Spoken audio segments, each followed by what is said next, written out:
In the forgotten layers of modern infrastructure, beneath the highways, beneath the shipping routes we think we understand, lies a system most people never question. It is not just steel and timber, but intention carved into geography itself, shaping how nations move goods, wealth, and power. Hidden in vault archives and old engineering ledgers is a blueprint that hints at something far larger than transportation. A private rail logic, designed in the 19th century, that quietly influenced the rise of modern cities and industries. What we see today as natural economic growth may actually be the result of calculated design.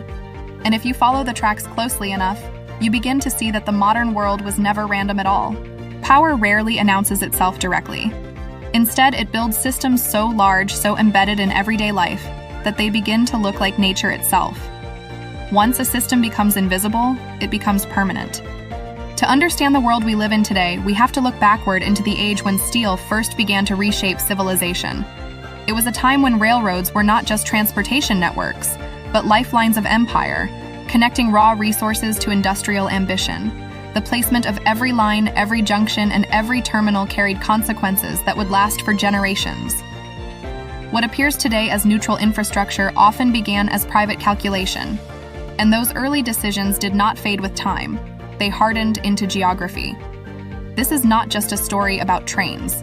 It is a story about how movement became control. The modern landscape of logistics feels seamless, almost automatic, as if goods simply know where to go. But beneath that smooth surface lies a structure built long before digital systems existed. In the 19th century, rail lines were carved across continents with a precision that reflected not only engineering ambition, but economic strategy. These routes did not follow population centers. In many cases, population centers followed them. Towns emerged where depots were placed, factories rose where spurs connected, and entire regions shifted their purpose based on steel lines laid in secrecy and haste. The map we see today is not a reflection of geography alone, but of historical leverage. As industrial expansion accelerated, private interests began to understand something powerful. Controlling movement meant controlling value. Rail corridors became more than infrastructure. They became exclusive channels of commerce. Rights of way were negotiated, purchased, and sometimes aggressively secured, creating corridors that were effectively private arteries of national trade. While public narratives focused on progress and expansion, the underlying reality was far more concentrated. A handful of decision-makers were shaping where goods could move efficiently and where they could not. That asymmetry, once established, rarely disappears. Over time, these early rail networks evolved, but they never truly dissolved. Steam engines gave way to diesel, and later to automated scheduling systems that now govern freight movement across continents. Yet the logic remains consistent. Prioritize efficiency along established corridors, maximize throughput along inherited routes, and reinforce the pathways that already hold advantage.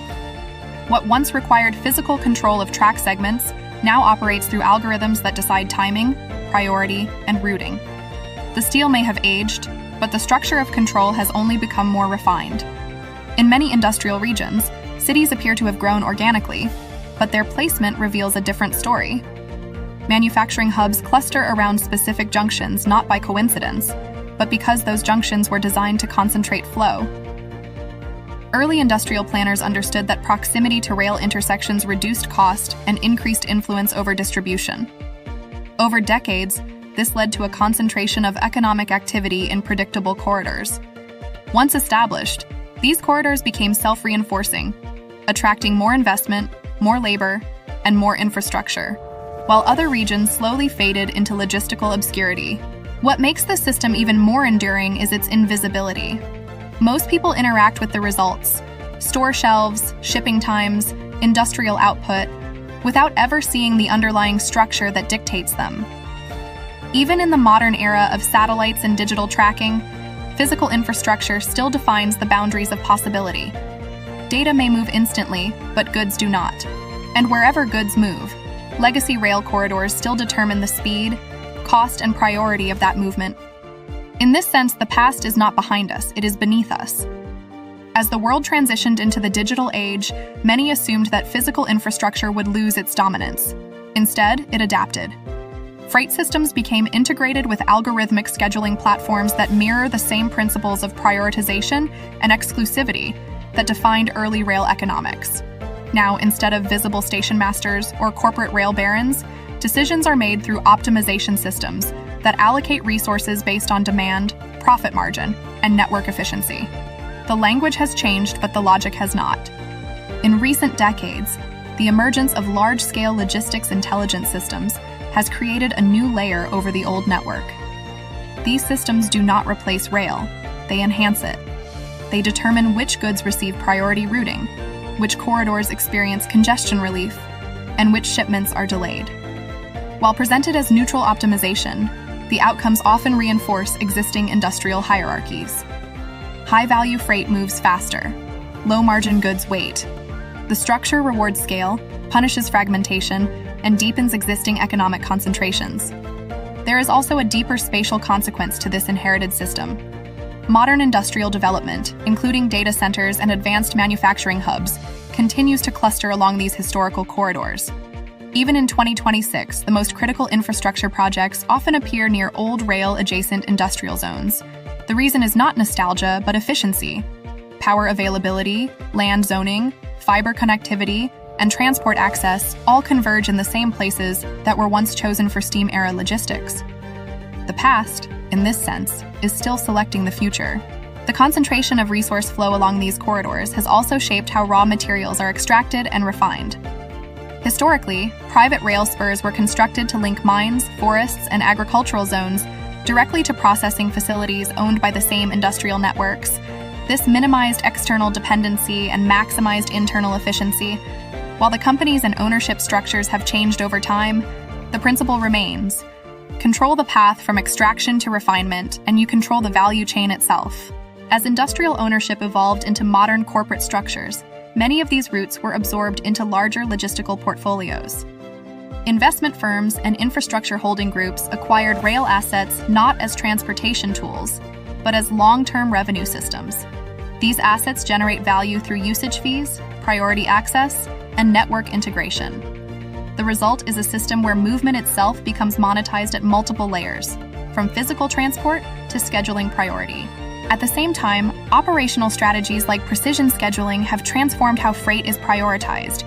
Instead of moving everything evenly, the system now optimizes for profitability per mile, per ton, and per corridor. This means that certain goods effectively move faster not because they are urgent in human terms, but because they are economically optimal within the system's design. Over time, this reinforces a hierarchy of goods and industries, where high-margin sectors gain structural advantage simply through logistical preference. Looking at the modern freight map, one might assume complexity is chaos. But in reality, it is highly ordered. Automated freight lanes, coordinated across vast territories, function with minimal visibility but extreme precision. These systems operate continuously, adjusting to demand patterns, energy costs, and network constraints. Yet beneath their digital sophistication lies the same foundational geography established over a century ago. The routes may be optimized, but they are not reinvented. This creates a subtle but powerful continuity between past and present. The physical map of industry has not been erased by technology. It has been digitized. And once digitized, it becomes even more powerful because it can be controlled dynamically without altering its physical footprint. The rails remain fixed, but the decisions flowing through them are constantly updated. This combination of rigidity and flexibility is what makes the system so enduring. But if these patterns are so deeply embedded, the question becomes unsettling. How much of what we call modern economic development is truly new, and how much is simply an extension of decisions made long before our time? And if the same corridors still dictate where wealth flows today, what happens when those corridors shift again? If you found this exploration of hidden infrastructure and industrial design compelling, make sure to like the video and subscribe to History Unlocked with Hridoy. Share your thoughts in the comments, especially if you've noticed how industries in your region seem to cluster around specific transport routes. Your perspective helps uncover patterns that are often overlooked. In the end, the story of rail is not just about movement, but about permanence. What was once laid down as a means of progress has become the framework through which progress is still measured. The tracks may be old, but their influence is still active, shaping decisions that define the modern world. And perhaps the most important realization is this: the future does not always arrive as something new. Sometimes it arrives as something already built, quietly guiding everything that comes next.